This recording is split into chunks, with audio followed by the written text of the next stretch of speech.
Hello everyone and welcome to this week's sports podcast. It's Friday the 25th of June 2021 and today's OBON Day or OBON Day or One Britain One Nation Day, as my friend Lindsay pointed out this morning.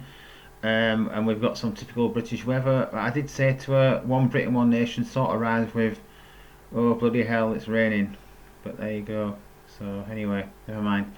So moving on to this week's subjects, and we're going to start by talking about the main thing that's on everybody's mind in the sporting world at the moment, which is the Euros. And England have made it through to the last 16, thankfully, after a bit of a shaky performance against Scotland a week ago today. They put up a much better performance on Tuesday evening against the Czech Republic and came through with that 1-0. So we've gone 3 games, we've not let any goals in, we've only scored 2, both scored by Raheem Sterling, and we've found ourselves top of our group. And now, facing the old enemy, it wouldn't be a big tournament without having to play Germany anyway, so we've got Germany, and as let's just hope that we don't go to penalties, because we just know what the outcome's going to be. We might as well just surrender it now. Although I'm not sure if using the word surrender in a phrase with Germany is a good idea, so we'll move on from that. So the draw for England, looking at it, is fairly reasonable compared to some of the other half of the draw, where a lot of the big hitters have been drawn together. If England can get past Germany, they'll face either Sweden or Ukraine in the quarter-finals, and in the semi-finals there's potential to play Netherlands and either Denmark or Wales. It won't be till the final we have to face another what I class as a big hitter. You look at the other side of the draw, you've got Belgium are playing Portugal in the last 16 anyway, and you've got Spain, and you've got Italy, and you've got France. France, I feel probably are the favourites. I think they're the bookies' favourites from what I remember seeing last time, and they have performed well. So there's lots of good teams in there. It's going to be tough for us, if we do get to the final, but that's a long way ahead, and we can't really look past Germany. I think the biggest thing for us at the moment will be to see what kind of team selection Gareth goes with on Tuesday, whether he sticks with a similar lineup to what he had against the Czech Republic. My feeling is he may well go down that route and stick to something like that. Whether the personnel's the same, I'm not sure. I think I probably would stick with a similar team to what played on Tuesday. Maybe it's difficult to drop Saka because he played so well and he deservedly got the Man of the Match award. But you could see what he may bring Foden in. I think Grealish has got to start. And then you've got to look at the lineup, the central defensive midfield positions. Is he going to stick with Phillips and Rice? Is he going to bring Henderson in? Does he need both of them? Can he put one of the other players in there? Is he going to play? Would he go with 5 at the back or 3 centre backs and 2 wing backs? You could put Kyle Walker as a centre back. What do you think on the formation idea? Let me know what your comments are or your thoughts are on the formation for the team for Tuesday, and also maybe want to give a prediction of what the outcome will be and with how far England will go in the tournament. So it'd be nice if you could do that for us. Also, while sticking with football, I just want to talk briefly about Halifax Town. FC Halifax Town, they've announced that Luke Summerfield has signed a 1-year contract extension, so I'm pleased to see Luke staying with the club for another year. He had a good season, a very good season, until he unfortunately suffered quite a nasty injury at Wrexham, and it kept him out for almost 3 months, and he probably wasn't quite the same player when he came back. He wasn't poor or anything, but he just wasn't at the top of his game like he had been prior to his injury. So let's hope we can see the best of Luke again next season, and it somewhat offsets the disappointment of losing Jack Earing, who's signed for Walsall. Just like to say good luck to Jack at Walsall. He's a very good prospect for the future, and I can see him going a long way in the game.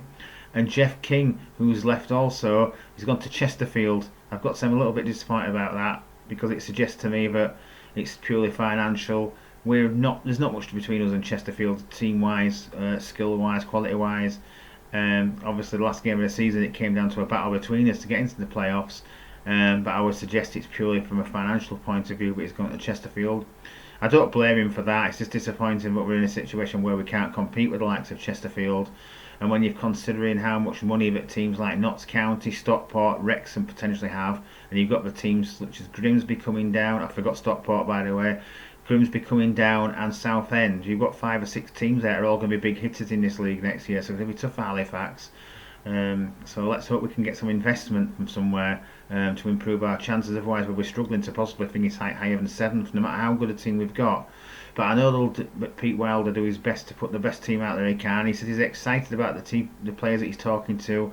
Let's hope we do get some good players in, and he can mould them into way that Halifax Town play, and we can put in another good season and make the playoffs again, or even maybe get promotion. But it will be tough. There's no doubt about that. Okay, so now we're going to move on from football and talk about cricket and look at last weekend's results in the Halifax Cricket League. And first of all, Copley beat Illingworth St Mary's by 3 wickets. We had Myvenroyd unfortunately getting the better of Bradshaw. Bradshaw scored 259 for 9, which is a good total, and Myvenroyd scored 261 for 8. So Myvenroyd got 11, Bradshaw got 5. For Bradshaw, the total of 259 for 9 is a very good target to set for any team, irrespective of the conditions. And there were good performances from Jonathan Lister, who contributed 75, and 51 for Matt Crowther, and also 47 from Adam Spendlow. So good contributions from those guys. Looking at the other side of the coin, we've got in the 261 for Myvenroyd, we had a great performance from Razak, who scored 112 Conway, who had an unbeaten century, 112 not out, and Razak scored 77.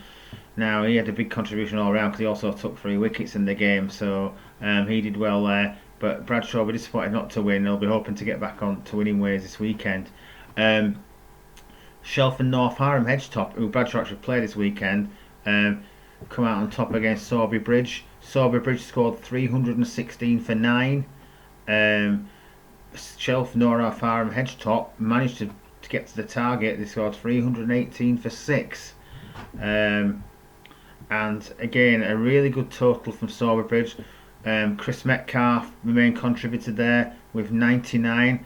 Unfortunately, he was dismissed by my friend Steve Talbot's son Harry, who took 3 wickets, and alongside his 2 colleagues, Sagir and Walsh, they got 3 wickets as well as Harry, so they all contributed nicely to for Shelford North Harham Hedgetop.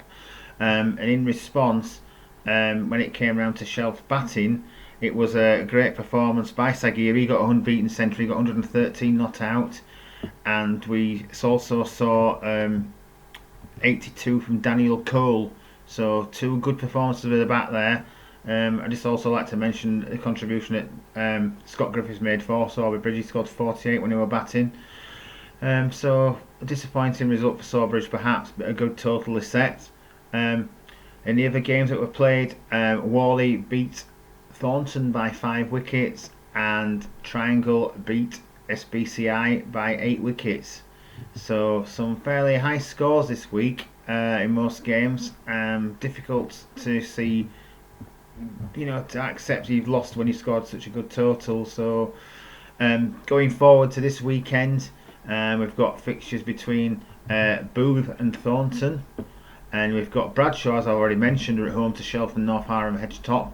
Now, although Shelford won last week in that game against Sawby Bridge, they are bottom of the table, and Bradshaw will be looking to get back nearer the top. They're 5th at the moment, so we're looking to get back nearer to the top with a result against Shelford North Harham this weekend. So good luck to the lads there. Illingworth are at home to Myvenroyd.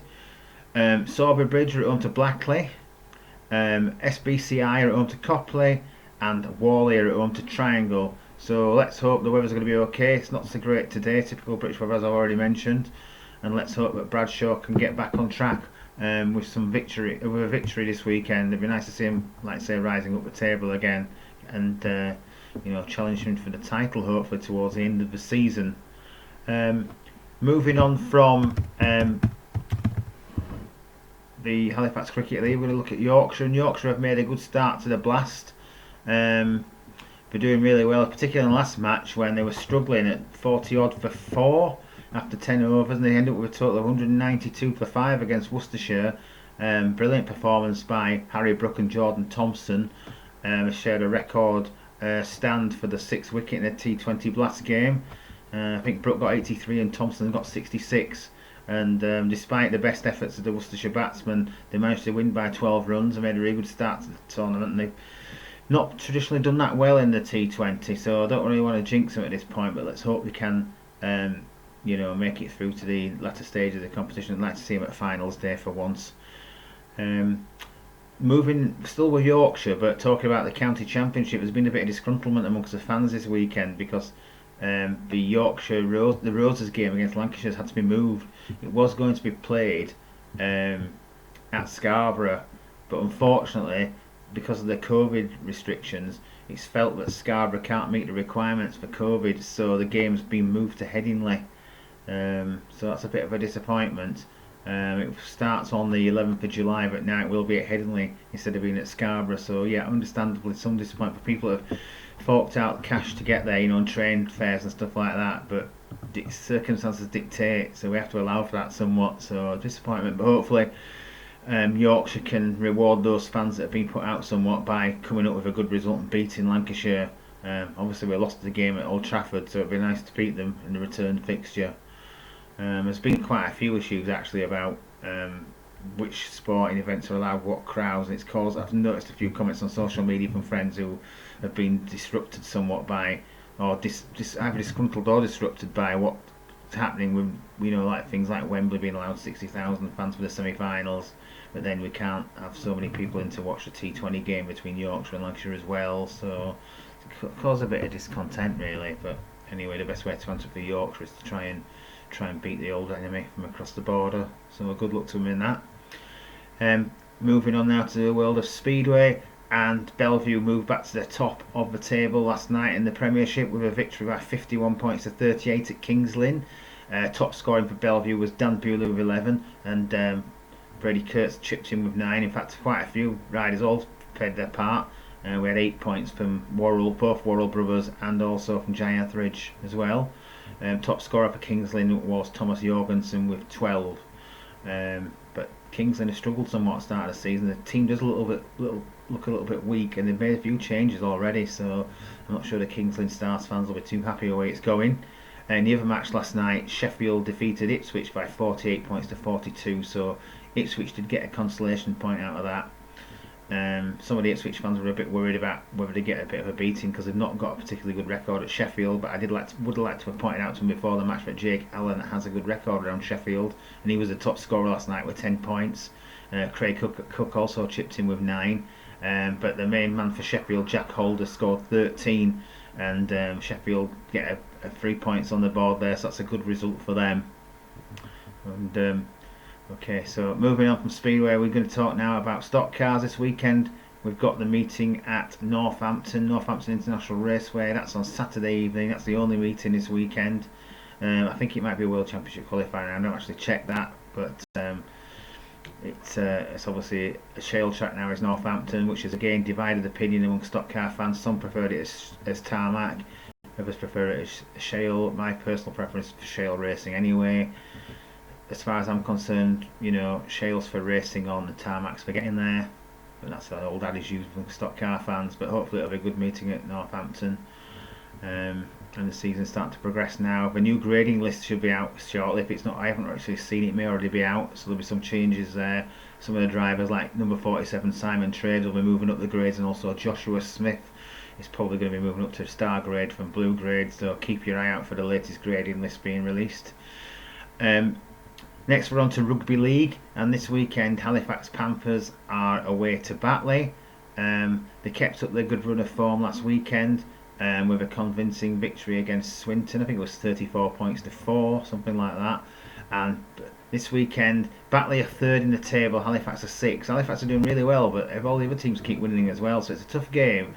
And Batley have been a bit of a bogey team for Halifax in recent times, so let's hope it isn't the case again this year or this season.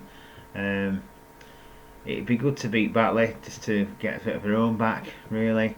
And Halifax's points for and against are both superior to Batley, so it'd be nice to think we could probably beat them. So fingers crossed that the Panthers can pull off a good result there and close the gap on the top. Although both Featherstone and Toulouse remain unbeaten, they haven't met each other yet. So I don't know when they play each other, but they haven't met as yet. The COVID restrictions meant the earlier game in the season was cancelled.